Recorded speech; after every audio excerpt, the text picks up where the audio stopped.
আজকে 21শে জুলাই, বাঙালিদের শ্রাবণ মাসের প্রথম সোমবার। তো বাঙালিদের একটাই যে তারকেশ্বর যাই। তো আজকে এখন খালি পায়ে বেরিয়ে গেলাম তারকেশ্বরের উদ্দেশ্যে। এখন বেরোবো, ঘড়িতে সময় এখন 2:55। আমরা এখন রয়্যাল এনফিল্ড নিয়ে বেরিয়ে যাবো তারকেশ্বরের উদ্দেশ্যে।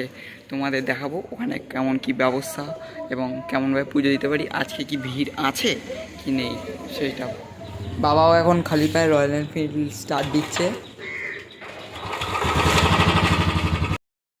বেরিয়ে গেলাম এখন জিটি রোডে। এখান থেকে প্রায় 55 কিলোমিটার অতিক্রম করব।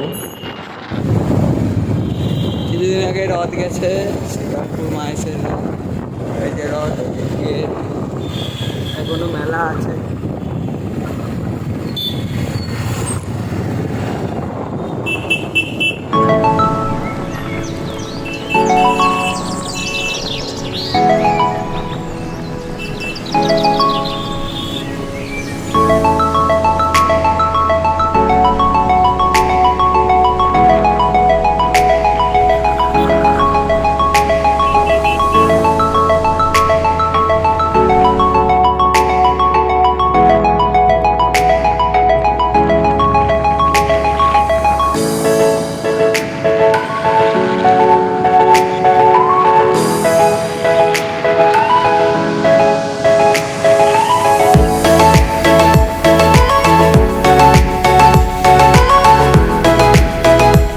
আজকের দিনে যাওয়ার পথে এটাই সর্বপ্রথম যাত্রী দেখলাম যারা তারকেশ্বর যাচ্ছে।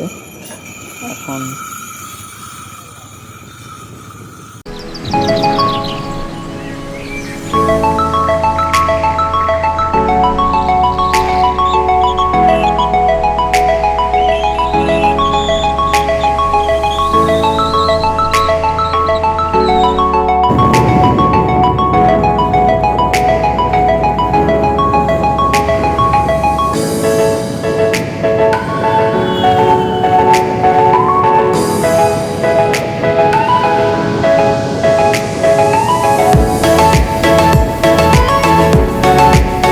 পুলিশি ব্যবস্থা মোতায়েন করা হয়েছে।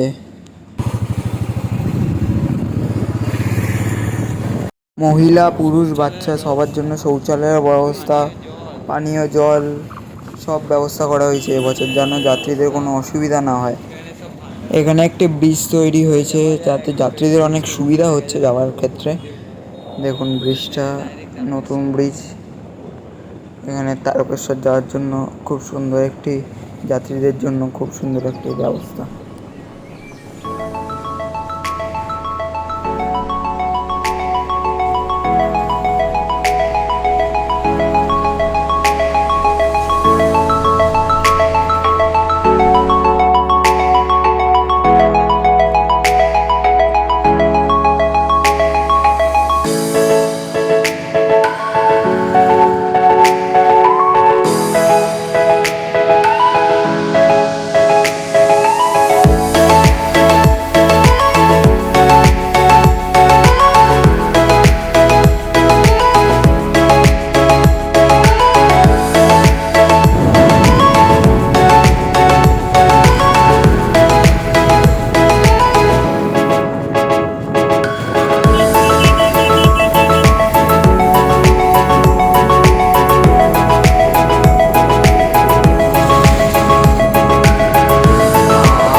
সহায়তা কেন্দ্র, এখানে সব আগের দিন দেওয়া হয়েছে।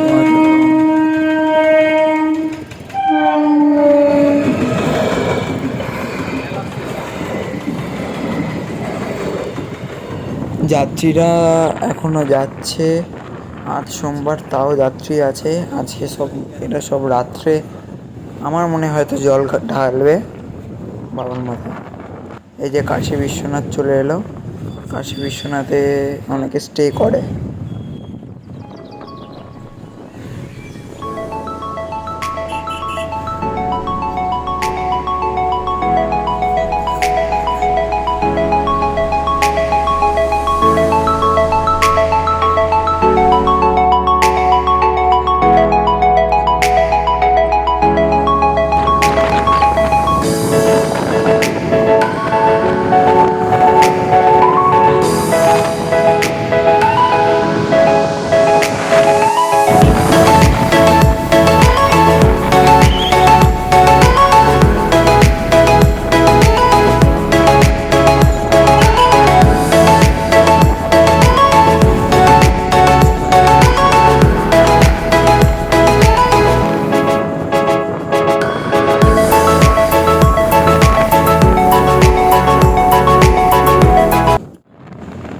অনেকক্ষণ পর তারকেশ্বরের গেট দেখতে পেলাম, ওয়েলকাম টু তারকেশ্বর লেখা। এতক্ষণ বাদে একটা থিম পেয়েছি, হর হর মহাদেব।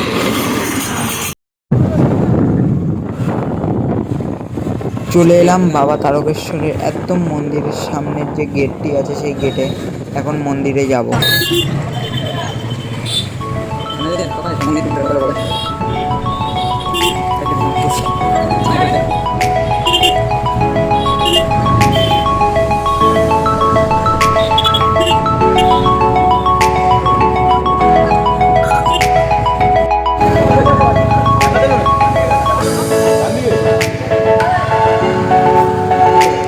ভিতরে হলে ফ্রিতে পার্কিং পেয়ে যাবে, তাই জন্য বাইরে এখান থেকে সামনে 2-3 মিনিট মন্দির। আর ওখানে সামনে 100 টাকা করে পার্কিং চাইছে 2 চাকা গাড়ি। এখানে শৌচালয় হয়েছে। এখন যাচ্ছি বাবার দর্শন করতে, জল ঢালতে। এখন খালি প্রায় বেরিয়েছে অনেক লোক, অনেক। চারিদিকে যেমন দোকানপাটরা এমনি টাইমে বসে ওরমই দোকান, আরও একটু এক্সট্রা আছে। খাবার জায়গাও ওখানে আছে। সব যাত্রীরা এখন সব জল ঘাটতে যাচ্ছে।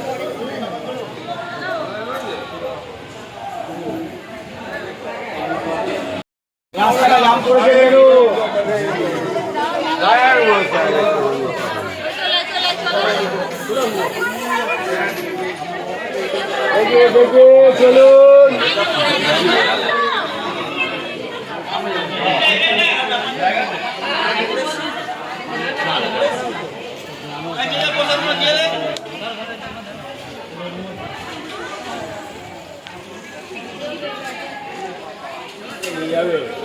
সাগর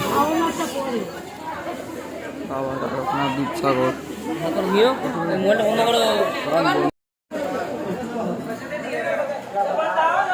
দুধসাগর, এখান থেকে লাইন শুরু হচ্ছে।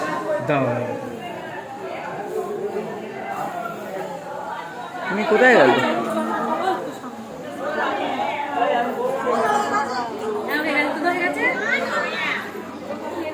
এখানে জলও পেয়ে যাবে, গঙ্গার জল। ভিতরে মোবাইল এলাও না।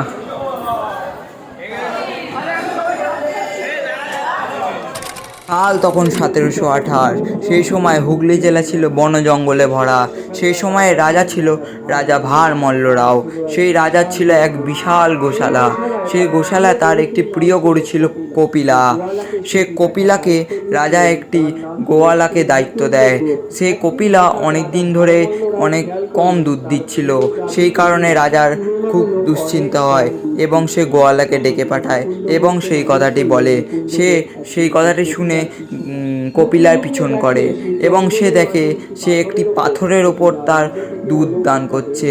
সেই দুধ দান করা দেখে সে রাজাকে গিয়ে এই কথাটি বলে। রাজা এমনিও দেখে কিন্তু নিজের চোখে বিশ্বাস করতে পারেনি। তারপর সে অনেকগুলো মানুষ নিয়ে যায় এবং সেই পাথরটি ভাঙার চেষ্টা করে, কিন্তু ওই পাথরটা অনেক নিচু। তার এই কথায় অনেক চিন্তা হয় এবং সে একদিন ঘুমিয়ে পড়ে। ঘুমে সে স্বপ্ন দেখে সেই পাথরের ওখানে সে একা এবং সেই পাথর থেকে প্রকটমান হলেন মহাদেব। মহাদেব বলেন যে আমি এখানেই স্থায়ী হব, আমি এখানে মন্দির প্রতিষ্ঠা কর এবং নাম দে তারকেশ্বর। তারপরে রাজা সেটি শুনে এবং 1729 খ্রিস্টাব্দে একটি সেখানে মন্দির প্রতিষ্ঠা করে, যার নাম দেয় তারকেশ্বর।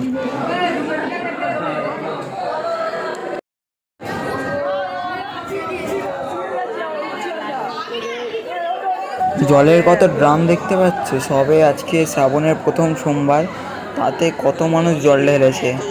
আর তাহলে আরও 1 মাস বাকি, তাহলে কি হবে।